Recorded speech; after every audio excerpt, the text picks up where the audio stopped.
What's up, everybody? It's Tommy T and my beautiful wife, Artieka T. We're in the building. Welcome to another episode of August Love Story, the podcast. Hi. Hello. I've been seeing you all day, so I just figured I'd say hi. Hello. It's been a minute. Mm-hmm. It definitely has. Life has hit us. Mm-hmm. And so we've been working with life. So this episode here, we're talking about this one right here. We're talking about insecurities, and the insecurities, more so about the insecurities that we had and how they have shaped us into our relationship now, somewhere like that. And like so like that. I like that. I like Tabitha Brown. She's cool. Mm-hmm. And so, so let's get right into it, man. One of the insecurities I had growing up was I thought that me being a darker tone with acne, I was ugly. Mm-hmm. So it's the two coupled together. It is actually my acne was the worst. I didn't think about my color as much as I did my acne. Mm-hmm. But being darker tone wasn't a helping. Okay. You know what I'm saying? What made you feel that dark skin wasn't pleasing to the eye? Just my luck. Just my luck with females and everything like that. It was like, it wasn't pleasing. And then I had acne. At what point did you develop acne? I think it was second grade. Because second grade? Second grade, I think I had a bump on my nose. Wow. And it's still there. It's right here. Second grade. Wow. And, I didn't think about it in elementary school, but as I got older and girls started getting pretty to me and, you know what I'm saying? Like, I started liking girls and stuff like that. Mm-hmm. I just couldn't figure it out. I was shy. I was afraid to talk to girls, but I liked them and everything. But it was like I couldn't get past the fact or the feeling of being a ugly duckling. That's interesting because 18-year-old Tommy. Oh, you wouldn't even know it. Would have never thought that, because I met you as 18-year-old Tommy who wasn't shy. Right. But I was, though. You say you're shy now and I don't see it. I mean, I see that there's levels to your engagement with people, but I wouldn't put you out there as shy. Yeah. You're definitely like an extrovert, but you're an extrovert that has to warm up to people. But I would have never placed you as shy. Like going back and talking to you about your childhood, obviously I can see it. Yeah. But like the person that I met at 18 years old and then the person that I know now, two totally different. Like not a shy person, like not a shy bone in that person's body. Yeah. So I know that when we first started talking about this, I mentioned how dark-skinned females or women or girls, I get you. The female gender, yeah, I got you. Like they are looked at differently than dark-skinned males. Right. Dark-skinned females are typically told things like you're pretty for a dark-skinned girl, and guys can just be handsome. Yeah. It doesn't have to have anything to do with their skin tone.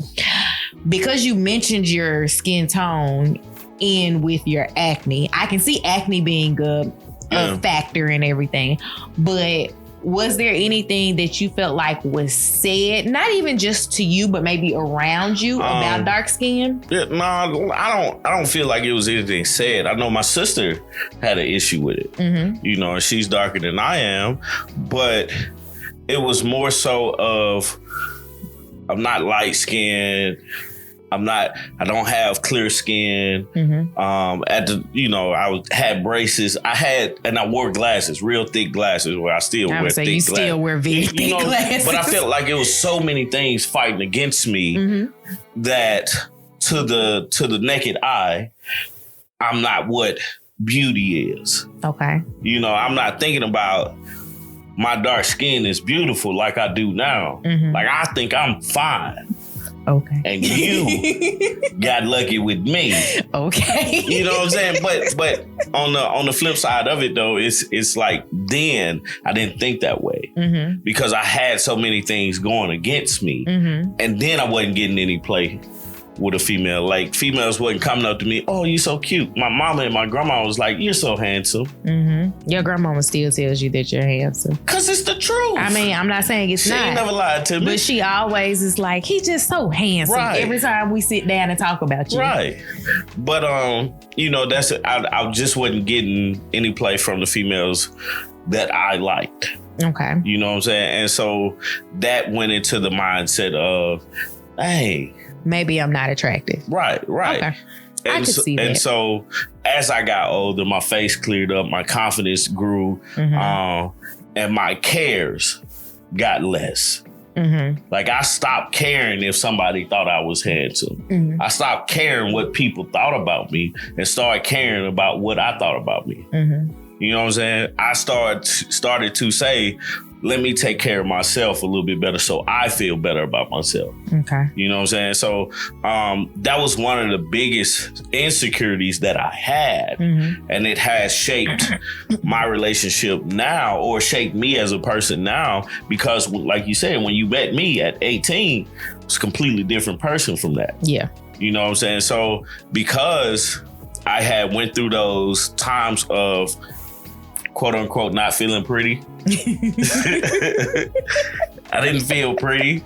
It made me chuckle in the worst way. In the worst way. The worst way. Like, I felt it in my soul. Oh, Lord Jesus. But, you know, just not feeling that. And then being able to work through those issues, being able to say, hey, you are a handsome guy. You have a purpose, and you gonna make somebody happy. It's interesting that, like, your color and acne played a role in why you felt unattractive. And I'm painted by my family as a light-skinned person, depending on who you talk to. Yeah, I think you light-skinned. But I find myself, I think of myself as in the middle. I don't think that I'm light, and I don't think that I'm dark. I think that I'm just in the middle. I probably veer more towards the lighter skin side, but I think that I'm in the middle. And maybe that's a subconscious thing of wanting to be darker. I don't know. Because I do have a dark skinned mom. So I veer towards that way because that's how I identify. But for me, I always felt like skin color was something that people attributed to beauty. And I was always looking at girls that people were like, oh, she red. And I'm like, but she not even cute though. And that always bothered me because it's like light skin does not equal attractive. Like, attractive equals attractive. Right. Like, it has nothing to do with your skin color.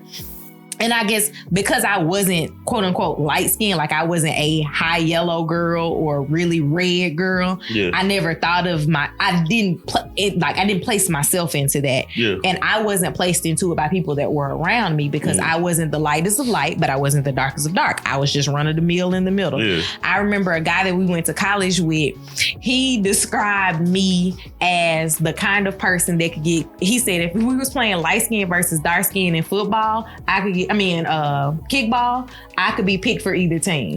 That's how he described me. Yeah. And when he said that, I was like, you got it. Like, that's me. Yeah. Like, I'm in the middle. But one of the things that I was insecure about growing up was that I am so small. Like, I have such a small frame. It was always presented as I won't say like a disadvantage, but it was presented from especially guys as a non-selling factor. Like, they wanted a girl that was thick, and then there was me. Yeah. But then now I look at it like most of the girls that were super thick are a little bit obese now. Yeah. And most of the girls that were like very thin or what people wanted to call frail, we're the ones that are like normal standard size now. Like we're the 6s and the 8s and even the 10s. And I guess for me, I always thought about like, what could I do to make myself appear more curvy? Like, didn't have a butt, didn't really have hips, didn't have big breasts. Like I was just literally a stick figure. But I remember talking to my mom about it as a little girl, because my mom was like, my mom is taller than me, but she was always very thin framed as well. She said growing up, people said the same things about her, but they always attributed it in that day and age to being a sign of beauty because of the model Twiggy, because she was so thin. I have to show you a picture of who Twiggy is. Yeah, I'd have no clue who Twiggy is. Twiggy was like a quote unquote standard of beauty. And she was very thin, but she was a model. And like when you think about supermodels, you think about them being very tall, very thin, and that is the selling point. So my mom had me think about it in those terms. I still wasn't agreeing with it because of course, everybody out here wants a girl with a big butt. Like we had Poison, don't trust a big butt and a smile. But that's what they was looking for, was the big butt and the smile. So for me, it was just very difficult to wrap my head around like being okay with being a very thin person. Yeah. Like now, I don't feel like I'm as thin, but that's a baby and a quarantine later. But I can see like the way that society shaped everything was that it just made it a little bit more difficult for me to move forward with my views of myself. Yeah. What else did you have about feeling insecure? Or did you have anything else? No, that's the reason why I was insecure. But I noticed something about our insecurities while you were talking, and it was the fact that the other gender had a major effect on that insecurity or how we viewed ourselves. How do we move forward? Like, it doesn't bother me now.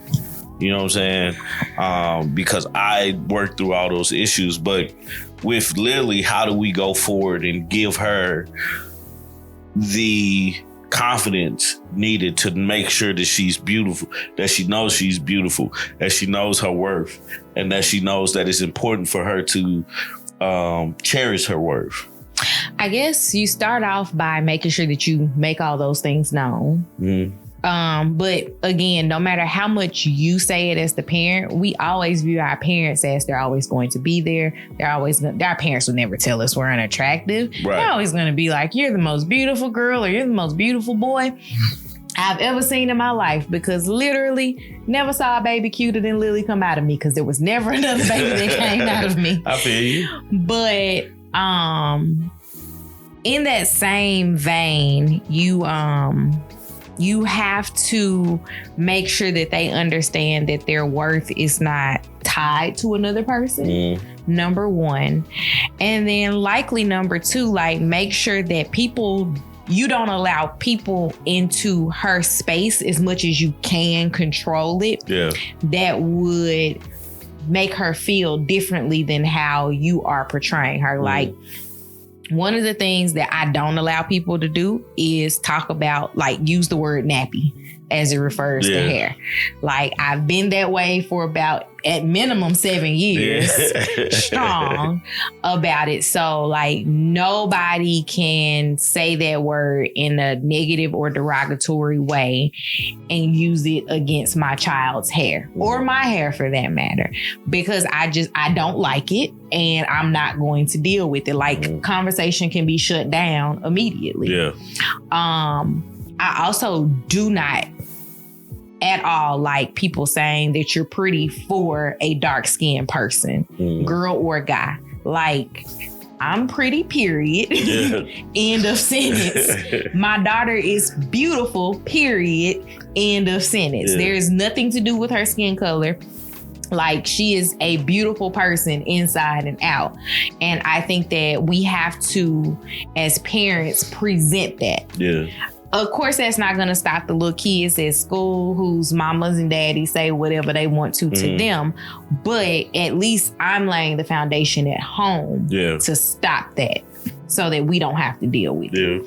So that would be one of the things that would be the main things that I do. No, I just found it interesting, just having the conversation, because that being our insecurity, you know, other people's insecurities could be whatever it is. And it shapes the way that you deal with a person, and it shapes the way that you go forward in your relationships and everything like that. But it's deeper rooted than we see, because it's not something that's taught. You're never taught that you're ugly. You know what I'm saying? You're never taught that you're not good enough. You're never taught that you're not whatever it is that it may seem. At least you shouldn't be. You shouldn't be. And that's why I say it's much deeper than what we're thinking.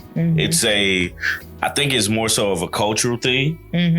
And it's something that we're going to have to unlearn as a culture. I think it's more so like I think of, like with my insecurity, I always think of the brown paper bag. You know, or the what is it called? The paper bag test. The brown paper bag test. Yeah. And I think about that. I think about just skin as a teenager. You know, because mine was the skin. And I think about all those things, and it was actually something that I could not control. My insecurities were something, or was something that I could not control. But most people's are. That's true. Like, most people's insecurities are something that they can't control, or something that they're unwilling to control. Right. And like, I could have turned like into a person that was just like eating and eating and eating and eating. That could have just made me fat. It wouldn't have controlled where the curves went. It would have just been like, you got something. You got a belly. You got a lot. You got body. You're jiggling, baby. So yeah, I mean, I get it. Yeah. So, for everybody out there, we ain't gonna dwell too long on the insecurities, but they are there, and they do shape the way that, you know, you deal with your relationships and everything like that. But just to, like for me and my wife, just take the positive sides of it. You know, take a positive from those insecurities, and don't let those insecurities control or you know, manage your relationship. Fight through those insecurities and enjoy life, enjoy your relationship, enjoy your spouse, and everything like that, and everything will be okay. Could you imagine if I was like, oh, my skin is bad, or I'm too dark for you, and you're not? If I never had the confidence to, well, I guess get your number and call you. I don't know. Can't imagine that. Anyway, do we have any listener letters for this episode? We do. Please don't forget to send your listener letters to ouraugustlovestory@gmail.com, and it just may be read aloud on the show. So today's letter says, "Good morning. I really need advice. So lately I've been wanting to have another baby. I'm a mother of 3. I have a 13, a 12, and a 6-year-old. 1 boy, 2 girls. I'm also been seeing someone for quite some time, and he wants to get married and move in together. I honestly do not want that at all. I would rather have another baby and live by myself with my kids. No husband or nothing. I just don't want to get married right now. I don't know if it's because I have trust issues or because of the trauma that I went through with my youngest daughter." I'm guessing that's the dad. "I honestly don't see my future being married right now. Am I being selfish? I haven't told him yet. I just agree to what he says. But deep down, I would rather us to just be boyfriend and girlfriend and have a baby." Any advice? I think that's terrible. Yes, you're being selfish. I don't feel like get right to the point. Right. I you're think selfish. I think that's selfish. I don't feel like you're treating the man in the situation right, because you can go out and either adopt a baby, you can go like what they get the sperm from a sperm bank. You know what I'm saying? But this man wants to marry you, be a father to your children, and want to be a father to the children y'all have together. But he wants to be your husband. So the fact that you don't want to be his wife, that's a leading thing, because where do you go? You go from boyfriend and girlfriend. What are you, why? Baby mama, baby daddy. That doesn't make sense to me. Like, that's not a goal. That's something that just happens. I mean, I see where you're going with this. And I do agree with you. If you want to just have a child and don't want to be with this person, then that's a conversation that needs to be had. I don't believe in just going with it, especially not kids or spouses, right, or anything like that, because that literally impacts your life for the rest of your life. Even getting married impacts your life for the rest of your life, because once you say I do, if you like decide that you don't, you're now divorced. Yeah. So like now you're no longer checking the box that says single. Yeah. You're checking the box that says divorce, or you're checking the box that says married if you continue to stay married to that person. And I mean, I know you're looking at it like, what's the difference between 3 kids and 4 as far as me taking care of my kids, because I still have that obligation. Right. But I also am looking at it from the standpoint of a relationship. You guys have to get on the same page. Like, I know that there are things in our relationship that Tommy and I are not on the same page about, but there are so many more things that we are on the same page about. Yeah. And like, down to when we were getting married, when we were going to start trying to have kids, all those things were discussed and implemented at a pace that we agreed upon. Right. And so I think that both parties need to be in agreement, because at that point, it's just stringing him along. Yeah. And you wouldn't want to be strung along if the shoe was on the other foot. Right. Right. So that's my take on it. I mean, that's the same thing I was saying. Yeah. You know? No, I'm saying I agree with you. So yeah. So tell him.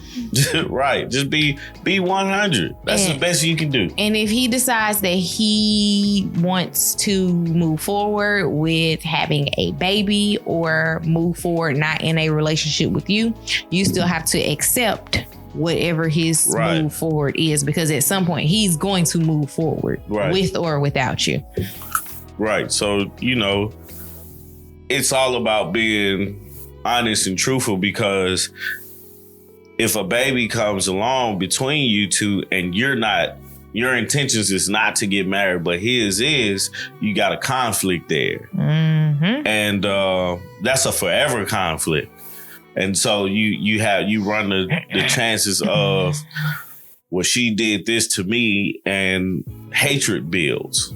And I hate to use hatred because hate is such a strong word, but it's a rift there that builds because in the beginning you wasn't truthful. So just be 100 with them and tell them what's going on, how you feel and what you want to do, and deal with the consequence.